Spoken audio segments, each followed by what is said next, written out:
Hoy vamos a estar comenzando este estudio desde el capítulo 1, versículo 1, hasta el final del libro de Josué. Y antes de que comencemos, porque hoy vamos a estar estudiando los versículos del 1 al 9, me gustaría hacer una pequeña introducción al libro de Josué. Esto que tengo aquí es una Biblia, pero no es cualquier Biblia, es mi primera Biblia. Esta Biblia me la regalaron mis papás hace muchos años atrás. Y dentro de todas las dedicatorias que pudieron haber puesto, ellos me pusieron Josué 1:8. Este versículo, que es muy conocido, dice: nunca se apartará de tu boca este libro de la ley, sino que de día y de noche meditarás en él, para que guardes y hagas conforme a todo lo que está escrito en él, a todo lo que en él está escrito, porque entonces harás prosperar tu camino y todo te saldrá bien. La verdad, hermanos, es que este versículo ha sido una gran fortaleza para mí a lo largo de toda mi vida cristiana. Y no creo haber sido el único que haya podido recibir fortaleza al meditar en algún pasaje que tenemos especialmente en este libro de Josué. Creo que el libro de Josué, eso es parte en realidad de su encanto, llamémoslo así, que es un libro que nos desafía a confiar, nos desafía a creer en el Señor. Así que, amado hermano, hoy vamos a estar iniciando, son 24 capítulos que vamos a estar estudiando y yo espero que el Señor fortalezca la iglesia como me ha fortalecido a mí y aún más a lo largo de todos estos años.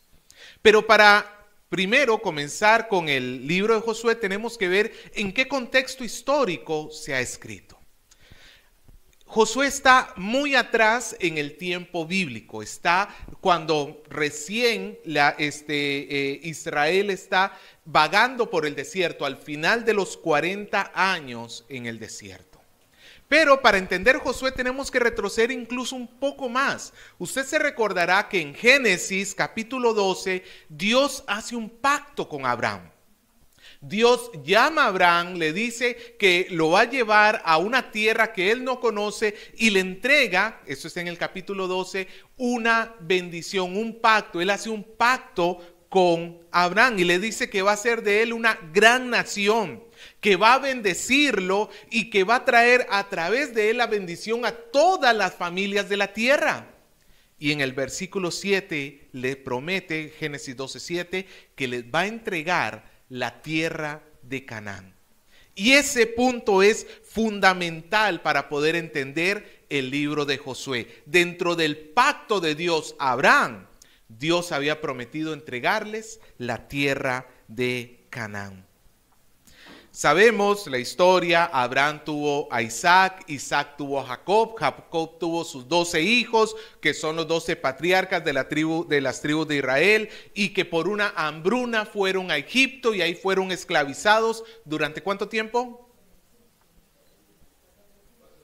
400 años. Otra pregunta de examen. Después de 400 años el Señor los saca de Egipto con mano poderosa a través de Moisés y les entrega su ley y hace con ellos el pacto mosaico, lo que conocemos como el antiguo pacto.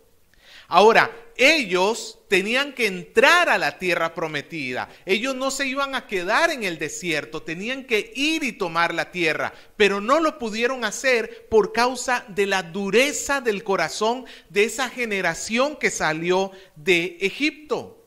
Cuando Dios mandó a Moisés que enviara 12 espías para que reconocieran la tierra prometida, regresaron los 12, pero solamente 2 regresaron creyendo lo que el Señor les había dicho. Mientras que los demás llegaron diciendo: es imposible que tomemos este lugar. Solamente Caleb y Josué llegaron diciendo: sí, el Señor lo ha dicho, vamos, tomemos la tierra prometida. Pero 40 años tuvieron que pasar porque aquella generación fue incrédula y tenía que morir en el desierto. Ahora, cuando llegamos al libro de Josué, estamos a más de 480 años después de la promesa a Abraham. Y más de 40 años después, desde que salieron de Egipto.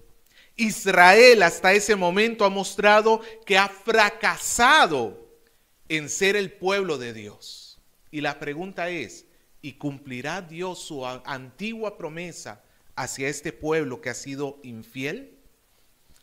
Eso es más o menos lo que vamos viendo dentro del libro de Josué. Ahora, ¿quién escribió el libro de Josué?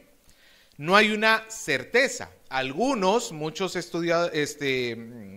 teólogos dicen que posiblemente ha sido el mismo Josué, y eso es muy cierto. Puede ser que haya sido él, pero no todo. ¿Por qué?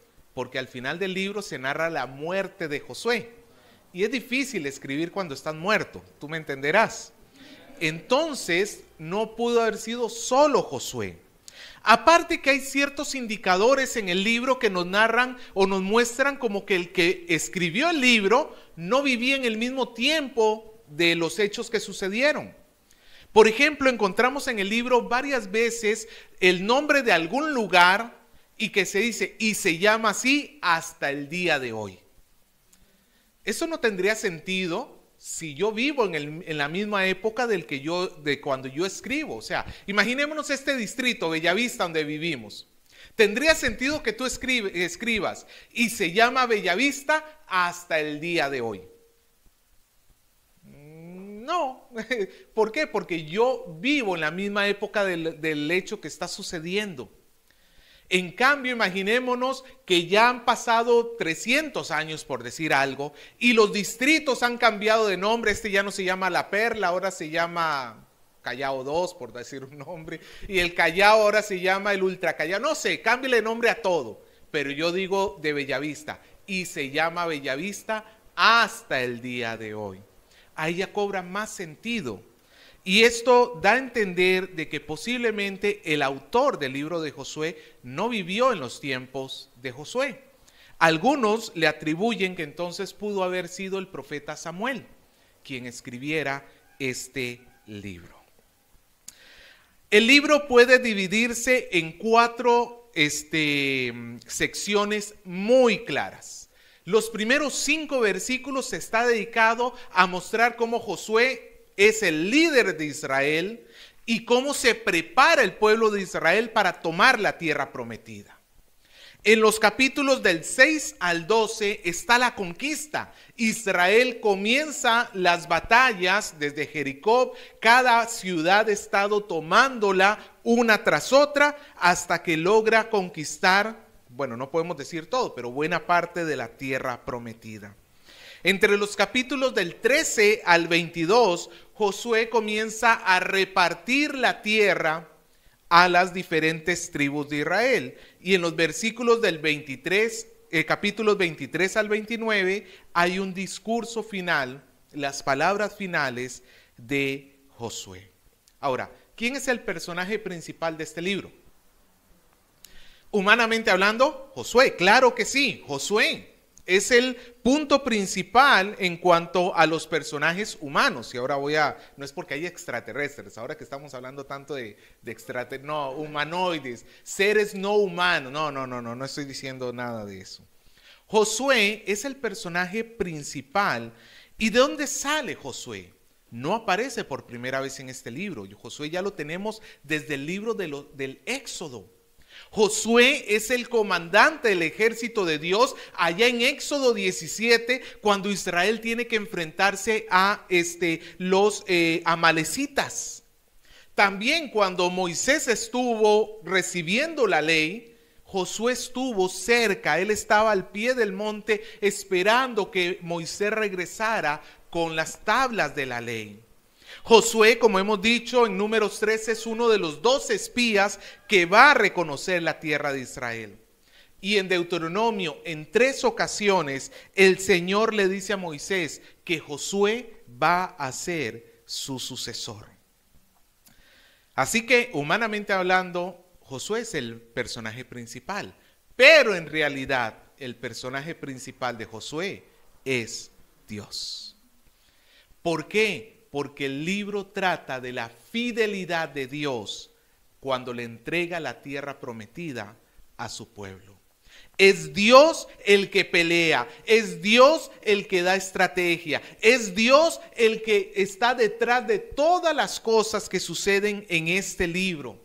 Así que yo no puedo leer el libro sin siquiera ponerme a pensar qué está haciendo Dios. Así que vamos a estar estudiando. Ahora sí vamos a comenzar a leer los primeros 9 versículos. Josué 1, del 1 al 9. Aconteció después de la muerte de Moisés, siervo de Jehová, que Jehová habló a Josué, hijo de Nun, servidor de Moisés, diciendo: mi siervo Moisés ha muerto. Ahora pues, levántate y pasa este Jordán, tú y todo este pueblo, a la tierra que yo les doy a los hijos de Israel.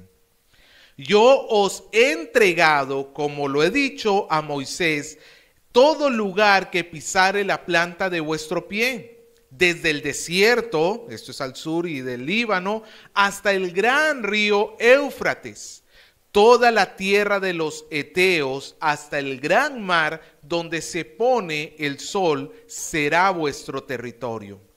Nadie te podrá hacer frente en todos los días de tu vida.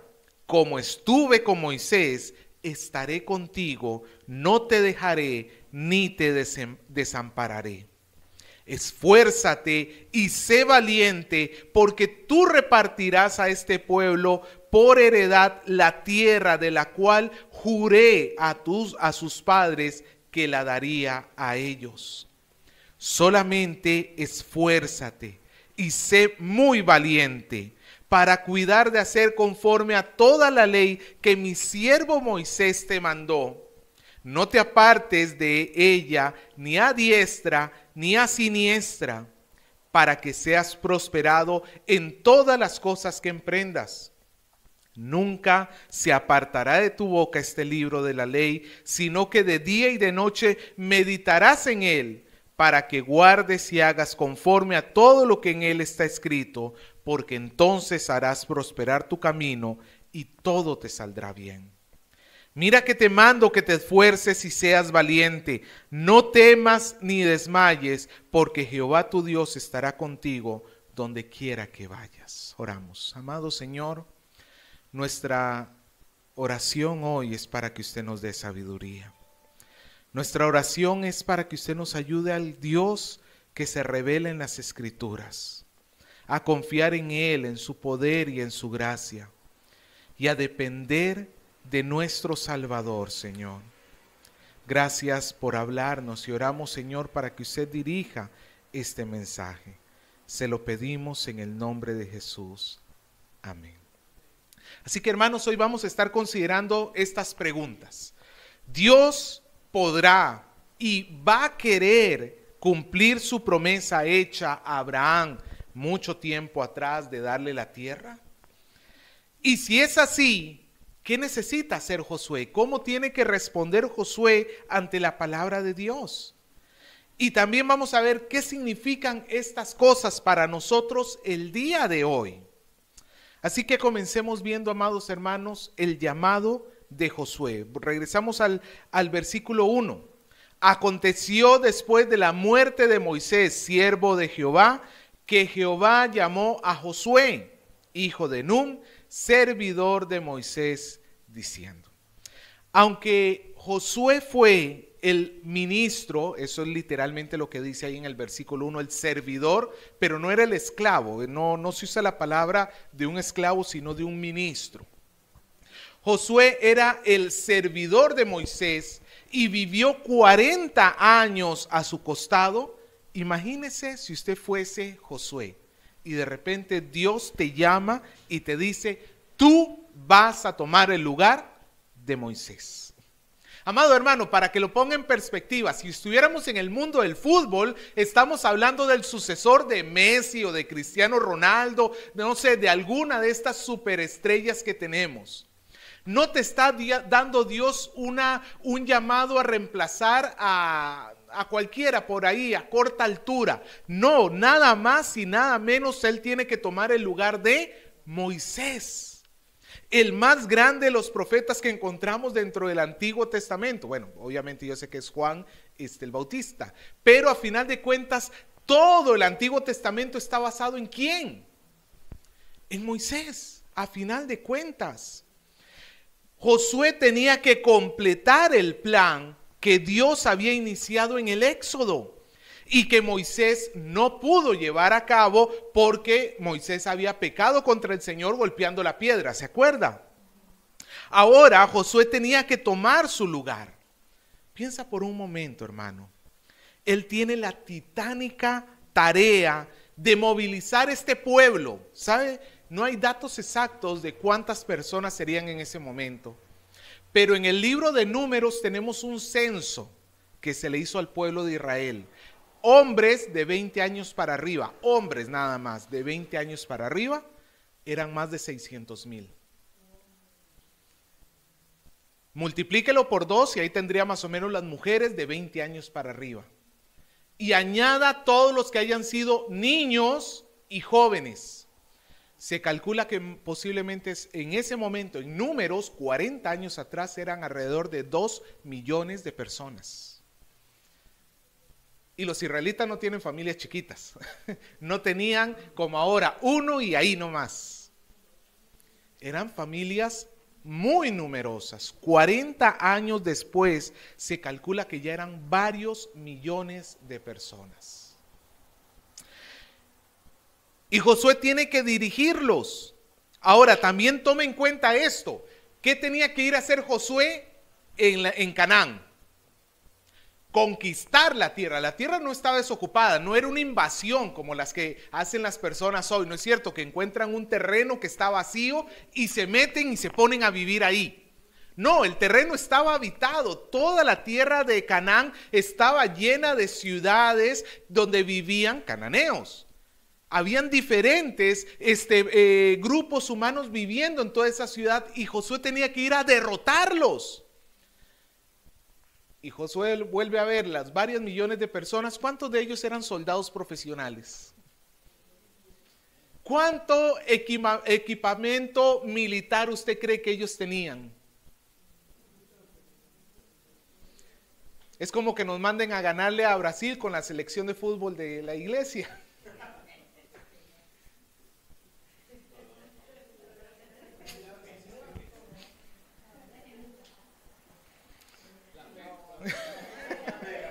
La fe.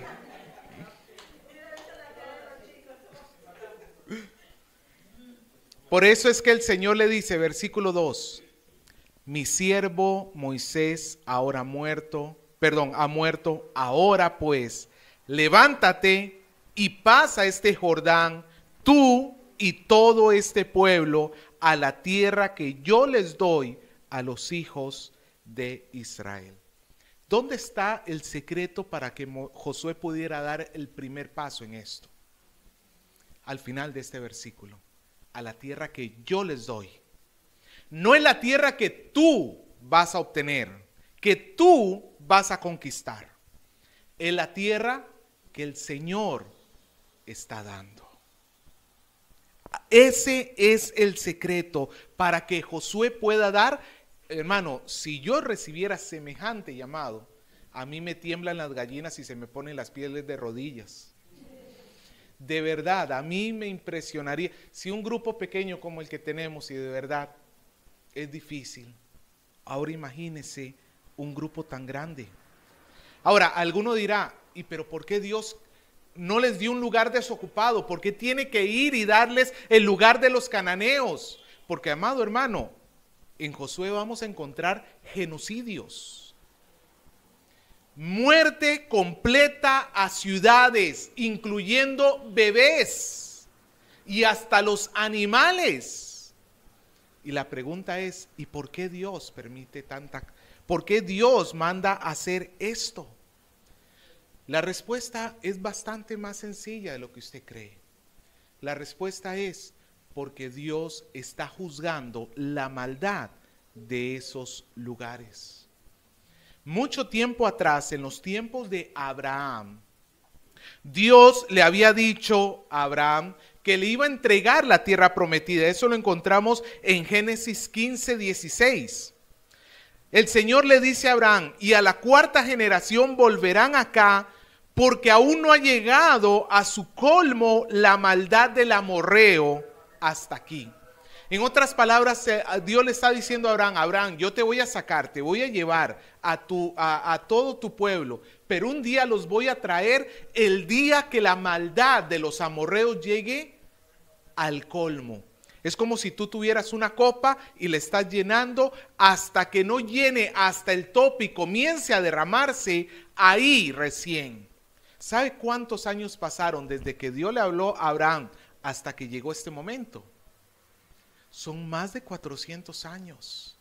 Son 400 años de tiempo que el Señor le dio a los cananeos para que pudiesen arrepentirse de sus pecados. Dios no estaba a la primera queriendo fulminarlos. Dios tuvo paciencia de estos pueblos, soportando su maldad año tras año, década tras década, siglo tras siglo.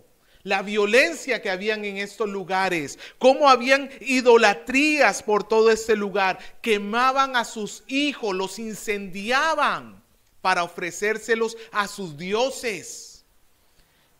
Y Dios había llegado al colmo de toda esta maldad.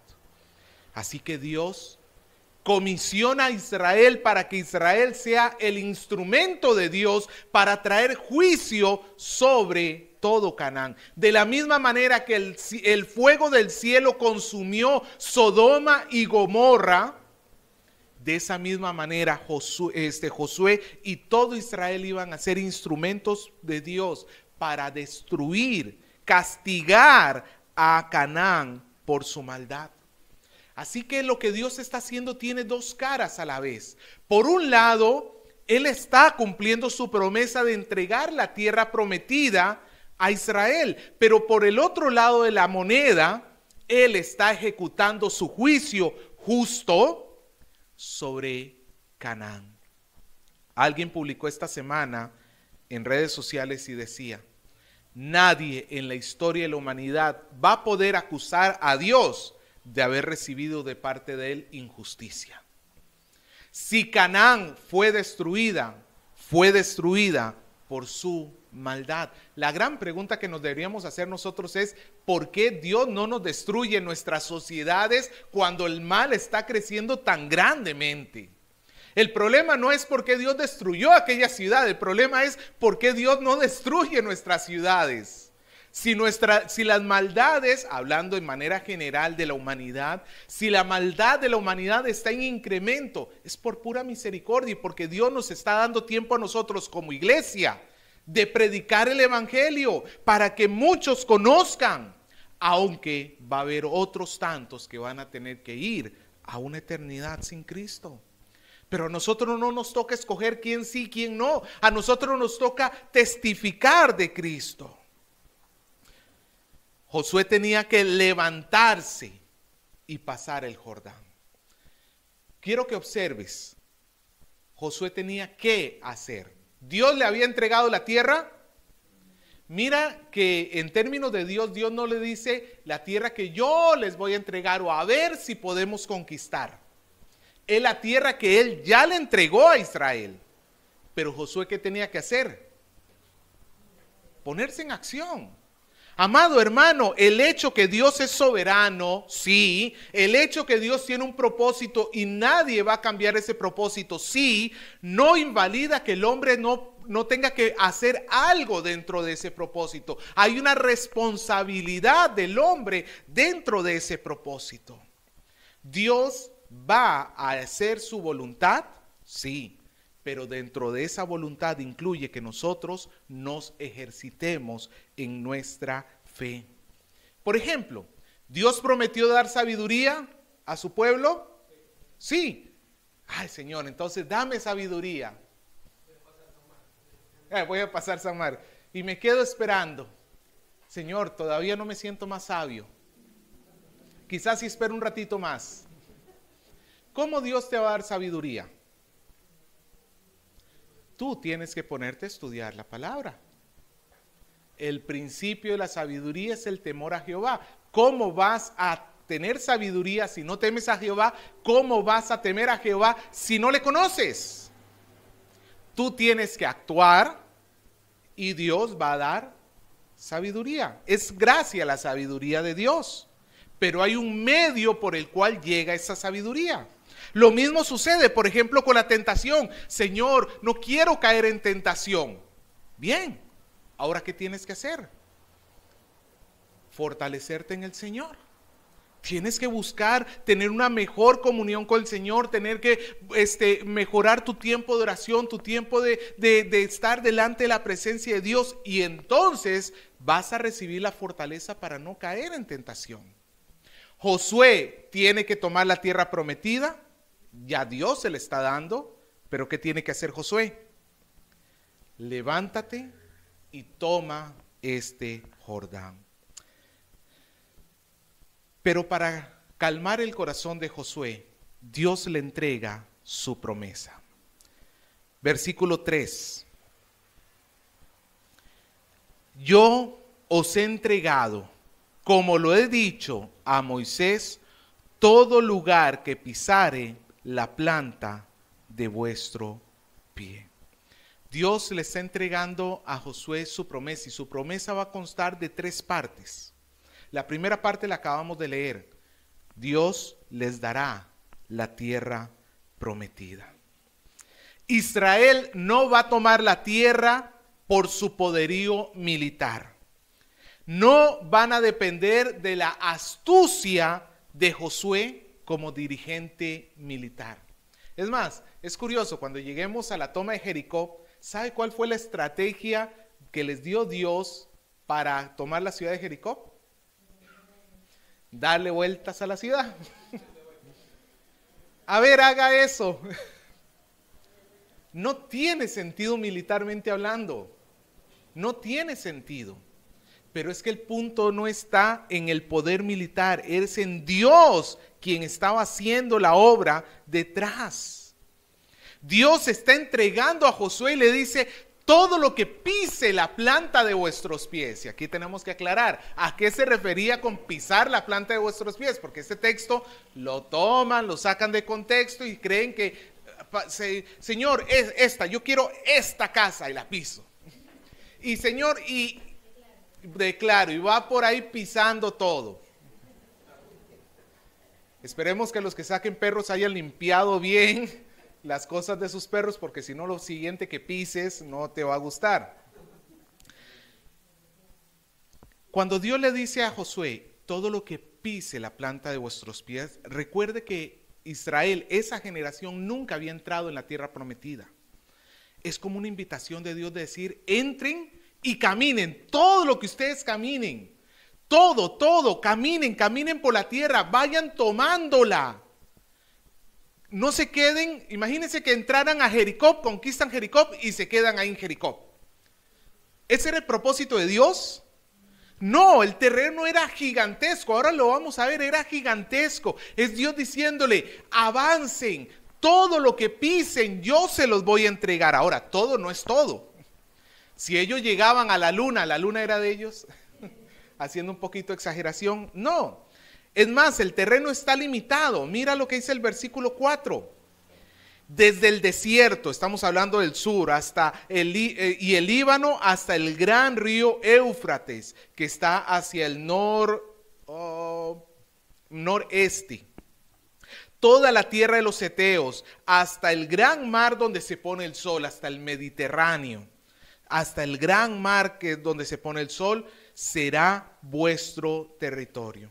Quizás para nosotros leerlo así no nos dice nada, pero escuche bien.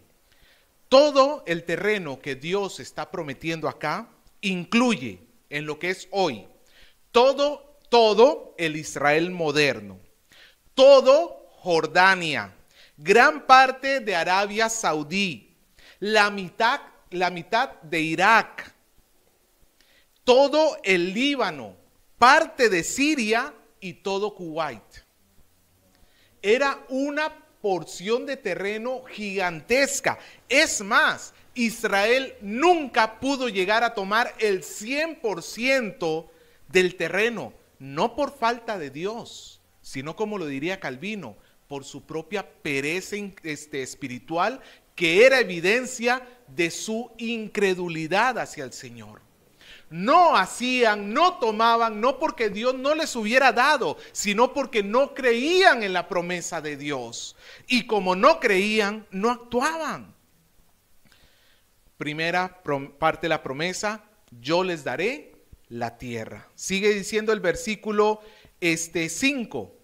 Nadie te podrá hacer frente todos los días de tu vida. Josué estaba recibiendo la promesa que si él permanecía fiel al Señor y el pueblo con él, no importa qué tan fuerte fuera la ciudad que ellos tuvieran por delante, la iban a poder derrotar. No importa lo avanzado que fuera sus sistemas de defensa, Dios les iba a dar la victoria. La victoria le correspondía a Josué. La victoria estaba en el Señor. A Josué solamente le correspondía depender del Señor. Y tercera parte de la promesa, seguimos leyendo el versículo 5. Como estuve con Moisés, estaré contigo. No te dejaré ni te desampararé. Usted se recuerda, amado hermano, que en Éxodo 33, cuando sucede lo del becerro de oro, Dios le dice a Moisés, andan, vayan, mi presencia no va a ir con ustedes. Y Moisés le dijo, no, Señor, entonces no nos saques. Moisés intercedió porque él vio que era inútil que ellos fueran a tomar la tierra si Dios no estaba con ellos. Pero es que la incredulidad del pueblo había sido tan evidente, tan grotesca delante de Dios, que Dios le dijo, vayan, yo no voy. Estaba privando a su presencia del pueblo. Y ante la intercesión de Moisés, Dios renovó su pacto y estuvo con su pueblo, pero a través de Moisés. Dios estaba con Moisés y Moisés estaba con el pueblo. Por eso Moisés es el intermediario del antiguo pacto, el que está en medio. Porque Moisés estaba en el pueblo y Dios estaba con Moisés, el pueblo estaba con Dios. ¿Se entiende? Pues de la misma manera Dios le está diciendo aquí a Josué, como estuve con Moisés, así estaré contigo, Josué. O en otras palabras, Dios iba a estar con Josué. Y como Josué es el que va a pelear la batalla, ¿quién es el que a final de cuentas va a guerrear? Es Dios, hasta el final. Dios le entrega esta promesa a Josué para que su vida se vea fortalecida, para que él decida salir adelante, para que la promesa de Dios le dé la fortaleza para que él siga adelante. Pero entonces viene la responsabilidad.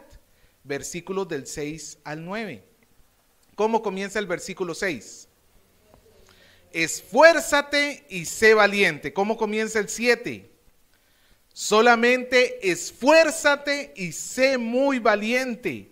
Y en el 8, en el 9, mira que te mando que te esfuerces y seas valiente. ¿Cuántas veces se lo está diciendo Dios?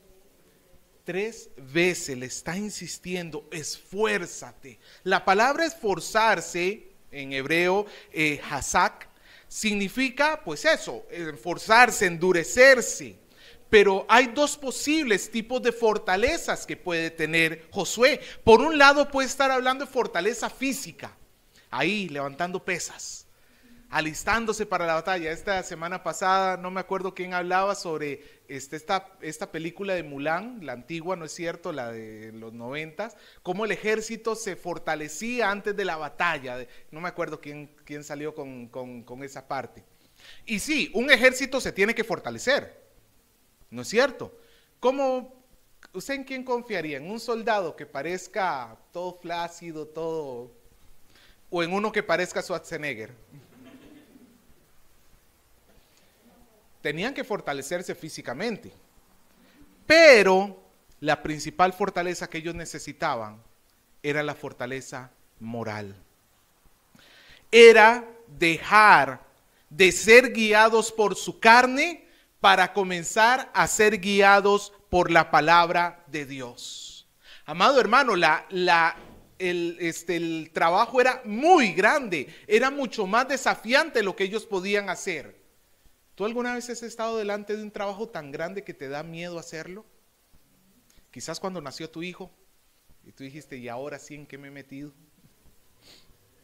¿Cómo voy a hacer yo para guiar a esta criatura? ¿Cómo voy a hacer yo para educar a esta criatura?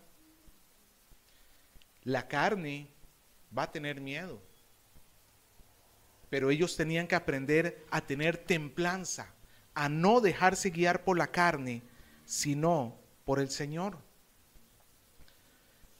Solamente el hombre puede ser guiado por uno de dos, o su carne lo guía o el Señor lo guía. Y Josué tiene que ser esforzado, fortalecerse para que para que la carne no sea el que lo guíe. Y también tiene que ser valiente, en hebreo ameitz, que significa tener ánimo, ser valiente, valeroso. Esto involucra confiar en el Señor. Josué iba a tener que enfrentarse ejércitos viniendo contra él, pero él tenía que salir a pelear, no con la mirada puesta en el enemigo, tenía que tener la mirada puesta en el Señor, en la victoria que Dios le iba a dar. Pero para que pudiera tener esta fuerza y esta valentía, se necesita algo más que nosotros mismos. Por ahí tenemos este pensamiento moderno, humanista, que dice, busca en el fondo de tu corazón para que encuentres el valor que hay en ti. Déjame decirte, en ti no hay valor. En nosotros mismos no hay el suficiente valor para poder afrontar. Dios no le dijo a Josué, busca en el fondo de tu corazón. ¿Sabe dónde lo mandó a buscar el valor? Versículo 8. Nunca se aparte de tu boca, ¿qué cosa? Este libro de la ley. Este libro de la ley. ¿Dónde Moisés iba a encontrar el valor? En la palabra de Dios. Nunca se aparte de tu boca este libro de la ley, sino que de día y de noche meditarás. Y esto no es la meditación moderna, donde se trata de poner la mente en blanco. La meditación bíblica es llenar el pensamiento, no vaciarlo. Llenar el pensamiento, pero no de cualquier cosa. Llenar el pensamiento de la palabra de Dios. Josué tiene que tener muy presente la ley de Dios, el mandamiento de Dios. Recuerda esto, no era que a través de la obediencia Dios les iba a pagar dándole la tierra prometida, no. No, la tierra prometida es gracia de Dios y la gracia no se obtiene por medio de las obras. Lo que representa aquí la ley es la fidelidad a Dios, es que de verdad le creen a Dios. Ellos tenían que centrarse en cumplir la ley porque al hacerlo estaban mostrando que efectivamente su corazón estaba amando a Dios y querían seguirle. Estaban mostrando que tenían fe en Él. Y por medio de la fe es que viene la gracia de Dios. No es una obediencia mecánica, es una obediencia que viene de un corazón lleno de fe. Ese es el punto acá. De día y de noche meditarás en Él, para que guardes y hagas conforme a todo lo que en Él está escrito, porque entonces harás prosperar tu camino y todo te saldrá bien. Nuevamente limitamos. ¿A qué se trata todo te saldrá bien? Todo. Si hubieran construido una máquina para ir al espacio en ese día, ¿lo hubieran podido hacer? Todo te saldrá bien. ¿A qué se referirá? ¿Qué es lo que les mandó a hacer? La conquista de la tierra prometida. Si ustedes son obedientes, Josué, aquí, olvidémonos del pueblo. Aquí el llamado, ¿para quién es? Para Josué. Josué, si tú permaneces en obediencia, si tú buscas hacer lo que el libro de la ley tiene, entonces vas a poder cumplir lo que yo te estoy mandando a hacer. la tierra prometida será para ti. Por eso repite versículo 9. Mira que te mando que te esfuerces y seas valiente, no temas ni desmayes, porque Jehová tu Dios estará contigo donde quiera que vayas. Ahora, ¿qué me dice este texto a mí hoy? Yo soy Josué y que tengo que ser valiente, tengo que obedecer para que Dios me dé lo que yo le estoy pidiendo. Esa es una pésima aplicación de este texto. Porque tú estás pasando el texto sin primero haber pensado en Jesús. Recuerda esto, antes de pensar cómo aplicar este texto en mi vida, primero tengo que pensar cómo se cumple este texto en Jesús. Es fácil ver que Jesús es el cumplimiento perfecto de este texto. Comenzando desde el mismo nombre. Jesús y Josué son el mismo nombre. En hebreo, Joshua o Yoshua, en griego, Yeshua. Son el mismo nombre, Josué y Jesús. Y es que efectivamente Josué es un símbolo, es un tipo, llamémoslo así, es una sombra de lo que sería Jesús más adelante. Josué y Jesús significa Dios salva. Y efectivamente Dios está trayendo la salvación plena y completa a través de Josué, en un sentido limitado, porque les está dando la tierra prometida. Pero a nosotros en Jesús nos está dando la salvación absoluta que nosotros necesitamos.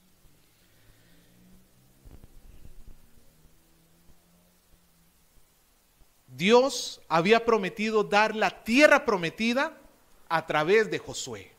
¿Y usted sabe cómo se le llama la tierra prometida en otros lugares de la Escritura? Se le llama el reposo de Dios. Por ejemplo, en Deuteronomio capítulo 12, versículo 9, el Señor le dice a Moisés: porque hasta ahora no habéis entrado al reposo y a la heredad que Jehová vuestro Dios, que Jehová os da, que os da Jehová vuestro Dios. ¿No habéis entrado a dónde? Al reposo. ¿Cómo se imagina usted la figura de una persona reposando?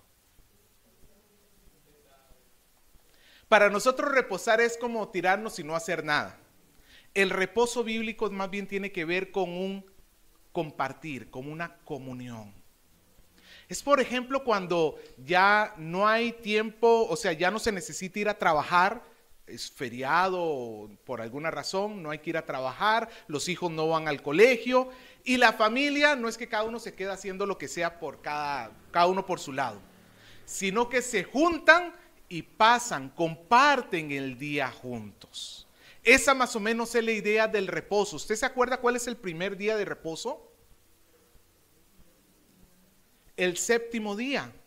Cuando Dios ha creado los cielos y la tierra en 6 días, hizo todo y al séptimo día, no es que Dios estuviera cansado. El punto allí es que Dios está disfrutando de la relación que tiene con su creación recién hecha. Dios está teniendo comunión con todo lo creado. Él está reposando. El pueblo de Israel estaba llamado a ir a la tierra prometida porque esa era la tierra de su reposo, donde en teoría ellos entrando a la tierra prometida iban a poder disfrutar de la comunión con Dios. Ellos eran la única nación escogida de todos los reinos de la tierra. Solamente Dios escogió a Israel para que fuese su nación, su pueblo. Y cuando ellos entraran a la tierra prometida, idealmente ellos iban a poder disfrutar de esa comunión, del reposo de Dios. ¿Pero eso fue lo que sucedió? No. Por la maldad, por el corazón incrédulo de Israel, ellos nunca entraron en su reposo. Es más, así lo dice Hebreos capítulo 4, versículos del 8 al 10.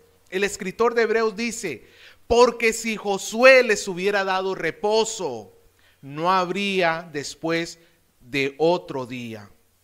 No hablaría después de otro día. Por tanto, queda un reposo para el pueblo de Dios, porque el que ha entrado en su reposo también ha reposado de sus obras, como Dios de las suyas. En otras palabras, cuando Josué llevó a Israel a la tierra prometida, por más que ellos tomaron la tierra, nunca se consumó la verdadera comunión que deberían tener con Dios, porque su corazón era incircunciso. Recuerde que el Antiguo Testamento, el Antiguo Pacto, no podía transformar el corazón, no podía transformar la parte interna del hombre, pero hay alguien que sí lo pudo hacer, y hay alguien que sí nos lleva verdaderamente al reposo de nuestro Dios. ¿Quién es? Es Cristo. Es Cristo. Recuerde esto, Josué, no eres tú. No es que esforzado, valiente. Sí, es cierto que, y hasta cierto punto tenemos una demanda aquí para nosotros. No digo que no, ahora vamos a pasar a eso. Pero principalmente, Josué nos habla de Cristo. ¿Por qué? ¿Dónde está la diferencia? La diferencia está, hermano, que la tierra prometida dependía de la fidelidad de Josué.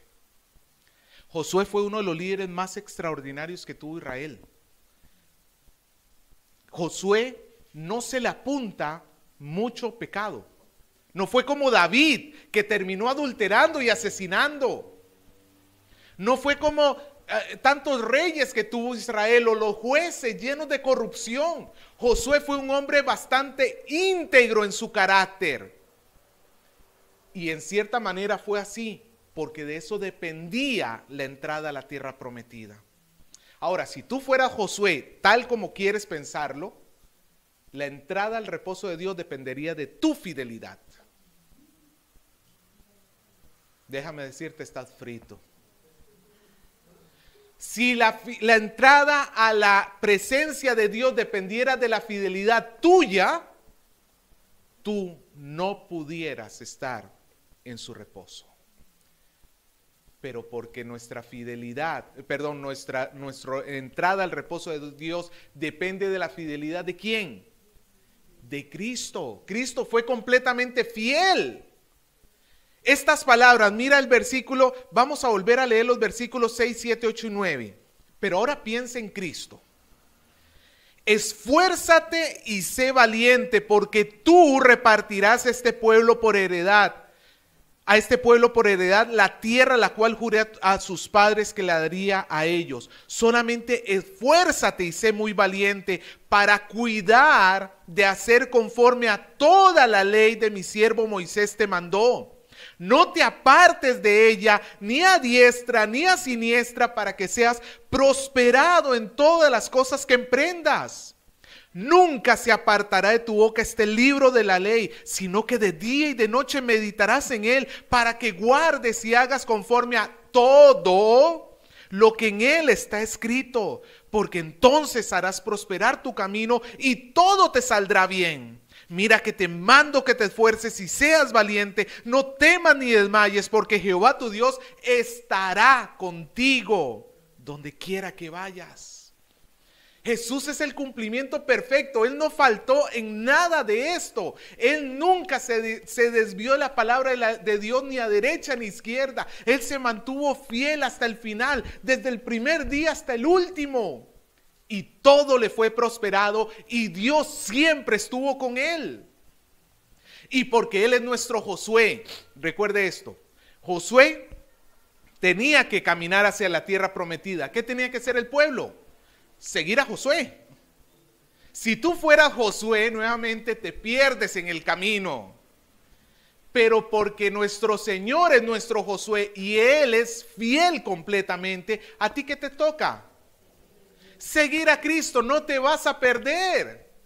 El reposo está asegurado porque depende de la fidelidad de nuestro Señor Jesús. Él es nuestro Josué.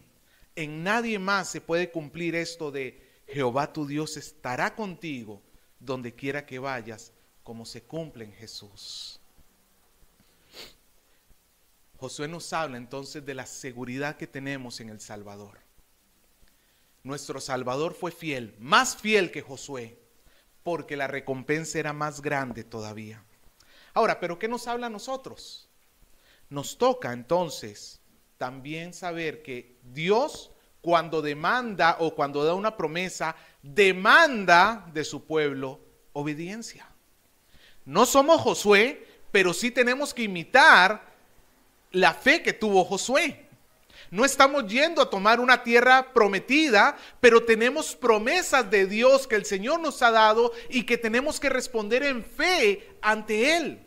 No porque creamos que algo depende de nosotros, no, ya lo hemos visto, todo depende de Cristo, pero es que quienes dependen de Cristo van a tener fe en su corazón.